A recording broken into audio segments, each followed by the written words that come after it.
എൻ്റെ കഷ്ടതയിലെല്ലാരും അകന്നു, ഞാൻ നെഞ്ചകം പൊട്ടിക്കരഞ്ഞു. ആശ്വാസത്തിനോരത്താണി തേടി ഞാൻ ചുറ്റും തിരിഞ്ഞു നോക്കി. അവിടെ എന്നരികിൽ എന്നെ പിരിഞ്ഞെങ്ങും പോകാതെ നിൽപ്പൂ നാഥൻ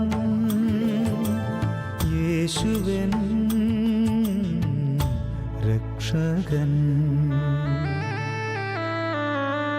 എൻ്റെ കഷ്ടതയിലെല്ലാരും അകന്നു, ഞാൻ നെഞ്ചകം പൊട്ടിക്കരഞ്ഞു.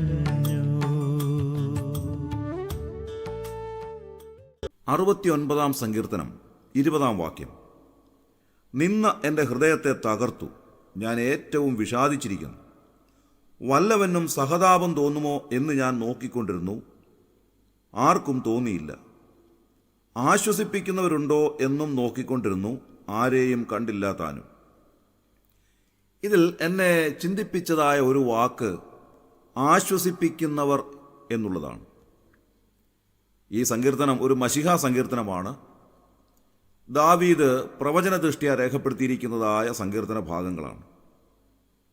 കാരണം അതിൻ്റെ 21 വാക്യത്തിൽ നാം വായിക്കുന്നത്, അവർ എനിക്ക് തിന്നുവാൻ കയ്പ് തന്നു, എൻ്റെ ദാഹത്തിന് അവർ എനിക്ക് ചൊറുക്ക കുടിപ്പാൻ തന്നു. ഈ കാര്യങ്ങളൊക്കെ നാം കാണുമ്പോൾ നമ്മുടെ കർത്താവായ യേശു ക്രിസ്തു അനുഭവിച്ച കഷ്ടാനുഭവങ്ങളുടെ ഒരു വിവരണമാണ് ഈ സങ്കീർത്തനത്തിൻ്റെ ചില ഭാഗങ്ങളിൽ കാണുവാൻ സാധിക്കുന്നത്. അതുകൊണ്ട് ഈ സങ്കീർത്തനത്തെ ഒരു മശിഹാ സങ്കീർത്തനം എന്ന് നമുക്ക് വിശേഷിപ്പിക്കുവാൻ സാധിക്കും. 22 സങ്കീർത്തനവും ഇതേ ഗണത്തിൽപ്പെടുന്നതായ ഒരു സങ്കീർത്തനമാണ്. നമ്മുടെ കർത്താവായ യേശു ക്രിസ്തുവിൻ്റെ ക്രൂശീകരണവുമായി ബന്ധപ്പെട്ട അനേക കാര്യങ്ങൾ ഈ സങ്കീർത്തനങ്ങളിൽ നമുക്ക് കാണുവാൻ കഴിയുന്നുണ്ട്. അതുകൊണ്ട് ഈ സങ്കീർത്തനങ്ങളെ മശിഹാ സങ്കീർത്തനം എന്ന് നമുക്ക് വിശേഷിപ്പിക്കുവാൻ കഴിയും. ഇവിടെ നാം വായിച്ചതായ പദം ആശ്വസിപ്പിക്കുന്നവരുണ്ടോ എന്നുള്ളതാണ്. നമ്മുടെ കഷ്ടതയിൽ നമ്മെ ആശ്വസിപ്പിക്കുന്നവർക്ക് തീർച്ചയായും വളരെ വലിയ സ്ഥാനമുണ്ട്. സാധാരണഗതിയിൽ കഷ്ടത വരുമ്പോൾ ആശ്വസിപ്പിക്കുന്നവരുടെ എണ്ണം വളരെ കുറവാണ് എന്ന് മനസ്സിലാക്കുവാൻ കഴിയും. നാം രാവിലെ കേട്ടതായ ഗാനം വളരെയധികം അർത്ഥസമ്പുഷ്ടമായ ഒരു ഗാനമാണ്. അതിൽ പറയുന്നത്, എൻ്റെ കഷ്ടതയിൽ എല്ലാവരും അകന്നു, എന്നെ ആശ്വസിപ്പിക്കുവാനായിട്ട് ആരുമില്ലായിരുന്നു. ഞാൻ ചുറ്റും തിരിഞ്ഞു നോക്കി, ആരെങ്കിലും എന്നെ ആശ്വസിപ്പിക്കുവാൻ വരുന്നുണ്ടോ? പക്ഷേ ആരെയും കണ്ടില്ല. അവരൊക്കെ തിരക്കുള്ളവരാണ്. അവർക്കൊക്കെ ഒരുപാട് ജോലികളുണ്ട്, അവർക്കൊക്കെ ഒരുപാട് തിരക്കുകളുണ്ട്. അതുകൊണ്ട് എന്നെ ആശ്വസിപ്പിക്കുവാനായി ആരും വരുന്നതായി കണ്ടില്ല. പ്രിയമുള്ളവരെ, നമ്മുടെ ലോക സാഹചര്യങ്ങളിൽ നമ്മുടെ കഷ്ടതയുടെ സമയത്ത് നമ്മെ ആശ്വസിപ്പിക്കുന്നവർ വളരെ ചുരുക്കമാണ് എന്ന് കാണുവാൻ കഴിയും. നമ്മുടെ അരികിലേക്കൊന്ന് വരുവാനോ നമ്മോട് വിശേഷങ്ങളൊക്കെ ഒന്ന് ചോദിക്കുവാനോ നമ്മുടെ അവസ്ഥയൊന്ന് മനസ്സിലാക്കുവാനോ നമ്മെ ആശ്വസിപ്പിക്കുവാനോ ഒക്കെ അടുത്തു വരുന്നവർ വളരെയധികം ചുരുക്കമാണ്. നമ്മെ കണ്ട് ഹായ് പറഞ്ഞിട്ട് ഓടിപ്പോകുന്നവരാണ് നമ്മുടെ ചുറ്റുപാടുകൾ കാണുന്ന അധികം പേരും. എന്നാൽ നാം കടന്നു പോകുന്നതായ സാഹചര്യം എന്താണ് എന്നുള്ളത് അടുത്തറിയുവാനോ നമ്മുടെ അരികിലേക്ക് വന്ന് നമ്മുടെ കരം പിടിച്ച് നമ്മെ ആശ്വസിപ്പിക്കുവാനോ അധികം ആരും തുനിയാറില്ല.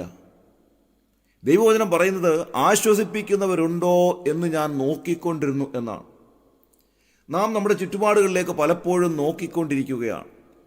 എന്നെ ആശ്വസിപ്പിക്കുവാനായിട്ട് ആരെങ്കിലും വരുന്നുണ്ടോ? മരണ വീടുകളിലൊക്കെ നാം സാധാരണയായി ചെല്ലാറുണ്ട്. അവിടെ ചെന്ന് ആശ്വാസ വാക്കുകളൊക്കെ പറയാറുണ്ട്. ആശ്വസിപ്പിച്ചതിന് ശേഷമായി നാം അവിടെ നിന്ന് എത്രയും വേഗം മടങ്ങിപ്പോരാറുണ്ട്. നാം അത് സ്വാഭാവികമായും ഒരു ഫോർമലായി ചെയ്യുന്നു എന്ന് മാത്രമേ ഉള്ളൂ. പ്രിയമുള്ളവരെ, വാസ്തവത്തിൽ നമ്മെ ആശ്വസിപ്പിക്കുന്നവൻ ആരാണ്? ആ ഗാനത്തിൽ നാം കേട്ടതുപോലെ ആരെല്ലാം പോയാലും അമ്മ മറന്നാലും നമ്മെ ആശ്വസിപ്പിക്കുന്ന ഒരുവൻ നമ്മുടെ കർത്താവായ യേശുക്രിസ്തു മാത്രമാണ്. എല്ലാവരും വിട്ടുപോയാലും അവിടുന്ന് നമ്മെ വിട്ടുപോകുന്നില്ല. എല്ലാവരും മാറിക്കടന്നു പോയാലും നല്ല ശമരിയാക്കാരനെ പോലെ അവിടുന്ന് നമ്മുടെ അരികിലേക്ക് വരുന്നു. നമ്മുടെ അരികിൽ വന്ന് നമുക്ക് എന്താണ് സംഭവിച്ചത് എന്ന് നോക്കുന്നു, നമ്മെ ആശ്വസിപ്പിക്കുന്നു, സഹായിക്കുന്നു, മുറിവുകളെ കെട്ടുന്നു. തിരുവെഴുത്ത് പരിശോധിക്കുമ്പോൾ കർത്താവ് അനേകരെ ആശ്വസിപ്പിച്ചതായി നമുക്ക് കാണുവാൻ സാധിക്കും. മറ്റാരും ആശ്വസിപ്പിക്കാതെയിരുന്ന, ഗൗനിക്കാതെയിരുന്ന, നിവൃത്തിയുണ്ടെങ്കിൽ തകർക്കുവാൻ ശ്രമിച്ച അനേകരെ കർത്താവ് ആശ്വസിപ്പിച്ചതായി നമുക്ക് കാണുവാൻ സാധിക്കുന്നുണ്ട്. എത്രയോ രോഗികളെ കർത്താവ് സൗഖ്യമാക്കി, അവരുടെ അരികിലേക്ക് വന്നു, അവരെ തലോടി, അവരെ സൗഖ്യമാക്കി. ബെഥെസ്ദ കുളക്കരയിൽ ആരും ആശ്വസിപ്പിക്കുവാനില്ലാതെ വല്ലാതെ വിഷമിച്ച് കിടന്ന മനുഷ്യനെ കർത്താവ് ആശ്വസിപ്പിച്ചു, അവന് സൗഖ്യം നൽകി, അവനെ ഭവനത്തിലേക്ക് മടക്കി അയച്ചു. പാപിനിയായ സ്ത്രീ, പരീശന്മാരും ശാസ്ത്രിമാരും കല്ലെറിയുവാനായി അവളെയും കൊണ്ട് കർത്താവിൻ്റെ അരികിലേക്ക് വന്നു. അവളെ കല്ലെറിയുവാനായിട്ട് തുടങ്ങുകയാണ്. ആരും അവളെ ആശ്വസിപ്പിക്കുവാനില്ല, ധൈര്യപ്പെടുത്തുവാനില്ല, അവളെ സഹായിക്കുവാൻ ആരുമില്ല. പ്രത്യുത അവളെ ആദ്യം ആരാണ് കല്ലെറിയുന്നത് എന്നുള്ളതിൻ്റെ ക്രെഡിറ്റ് എടുക്കുവാനായി എല്ലാവരും കല്ലുമായി നിൽക്കുകയാണ്. കർത്താവ് അവരെ നോക്കിയിട്ട് പറയുകയാണ്, നിങ്ങളിൽ പാപമില്ലാത്തവൻ ആദ്യം കല്ലെറിയട്ടെ. ആദ്യത്തെ കല്ലെറിയുവാനായി തിടുക്കത്തോടെ വന്നവരെല്ലാവരും ആദ്യം തന്നെ മടങ്ങിപ്പോയി. ആശ്വസിപ്പിക്കുവാൻ കർത്താവ് മാത്രം അവളുടെ അരികിൽ അവശേഷിച്ചു. നമ്മെ ആശ്വസിപ്പിക്കുന്നവൻ കർത്താവ് മാത്രമാണ്. നമ്മുടെ ഉള്ള സ്ഥിതി അറിയുന്നവൻ കർത്താവ് മാത്രമാണ്. നമ്മുടെ എല്ലാ കാര്യങ്ങളും കൃത്യമായി അറിയാവുന്നവനും നമ്മെ ആശ്വസിപ്പിക്കുവാനും ധൈര്യപ്പെടുത്തുവാനും നമ്മെ പ്രത്യാശിക്കുമാറാക്കുവാനും കഴിയുന്ന ഒരേ ഒരുവൻ കർത്താവ് മാത്രമാണ്. കഷ്ടതയിൽ എല്ലാവരും അകന്നു പോയേക്കാം. നമ്മുടെ അരികിലേക്ക് വരുവാൻ ഒരുപക്ഷെ ആരും ഉണ്ടായില്ല എന്നും വരാം. നമ്മെ ഒന്ന് സഹായിക്കുവാനോ, നമ്മുടെ വാക്കുകൾ കേൾക്കുവാനോ, നമ്മുടെ മനസ്സ് എന്താണെന്ന് വായിക്കുവാനോ, നമ്മുടെ ആവശ്യം എന്താണ് എന്നറിയുവാനോ, നമ്മുടെ സ്ഥിതി ഒന്ന് മനസ്സിലാക്കുവാനോ ആരും തയ്യാറായില്ല എന്ന് വരാം. നാം വല്ലാതെ വിഷമിച്ചു പോകാം. എന്നെ സഹായിക്കുവാൻ ആരുമില്ലല്ലോ, എന്നെ ആശ്വസിപ്പിക്കുവാൻ ആരുമില്ലല്ലോ എന്നോർത്ത് നാം പരിതപിക്കുന്ന ഒരു സ്ഥിതിയിലായിരിക്കാം. എന്നാൽ തിരുവെഴുത്ത് നമ്മെ പഠിപ്പിക്കുന്നത് എന്താണ്? കർത്താവ് മറ്റുള്ളവരെ ആശ്വസിപ്പിച്ചു, കർത്താവ് അനേകരെ സൗഖ്യമാക്കി, അവിടുന്ന് ഏറ്റവും വലിയ ആശ്വാസദായകനായിരുന്നു. ഇതാണ് വാസ്തവത്തിൽ നാം കുറിക്കൊള്ളേണ്ടുന്നതായ കാര്യം. അനേകർ നമ്മെ നോക്കുകയാണ്, ആശ്വസിപ്പിക്കുന്നുണ്ടോ? ഈ സങ്കീർത്തനത്തിൽ നാം അതാണ് വായിച്ചത്. ആശ്വസിപ്പിക്കുന്നവരുണ്ടോ എന്ന് നോക്കിക്കൊണ്ടിരുന്നു. നമ്മുടെ ചുറ്റുപാടുകളിലുള്ളവർ നമ്മെ നോക്കുന്നു. നാം അവരെ ആശ്വസിപ്പിക്കുമോ? നാം അവരെ സഹായിക്കുമോ?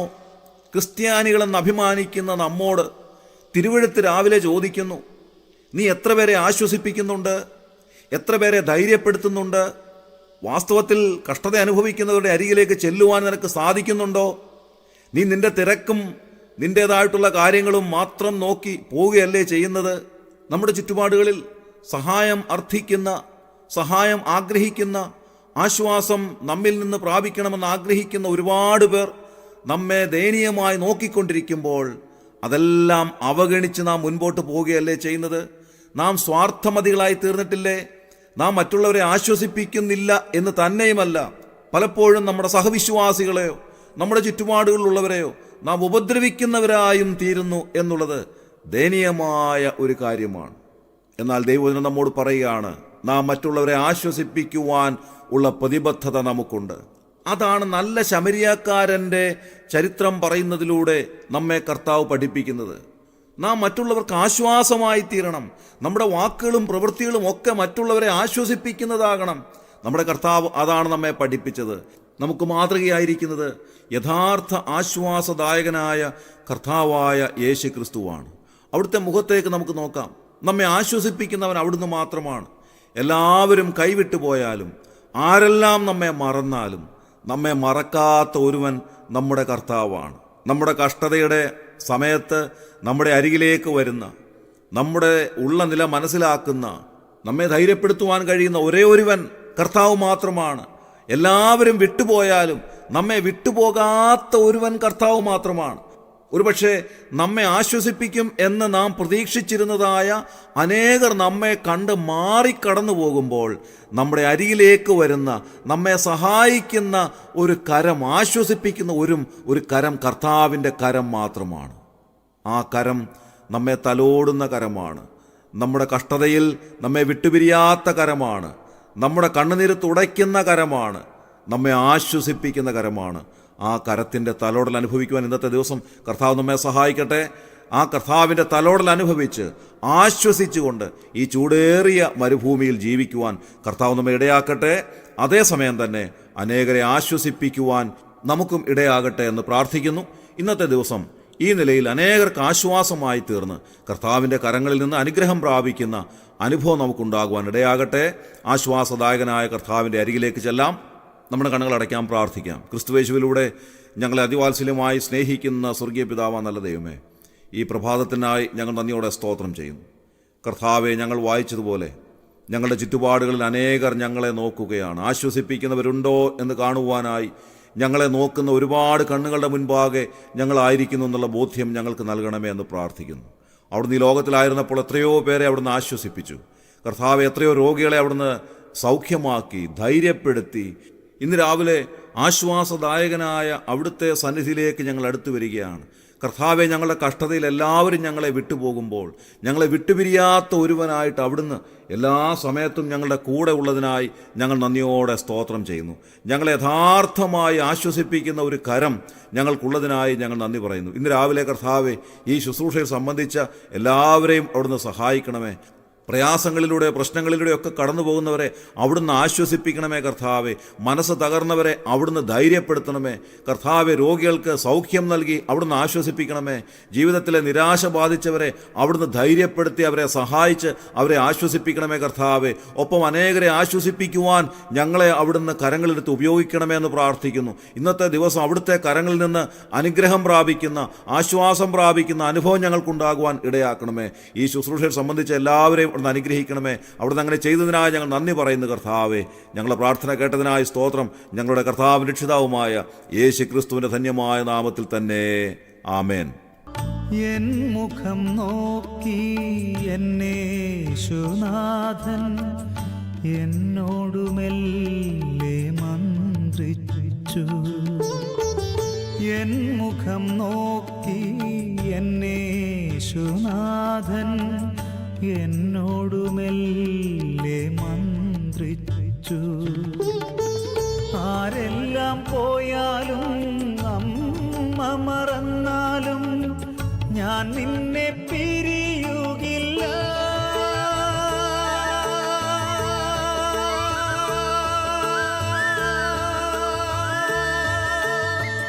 ആരെല്ലാം പോയാലും അമ്മ മറന്നാലും ഞാൻ നിന്നെ പിരിയുകില്ല. കുഞ്ഞേ, ഞാൻ നിന്നെ മറക്കുകയില്ല.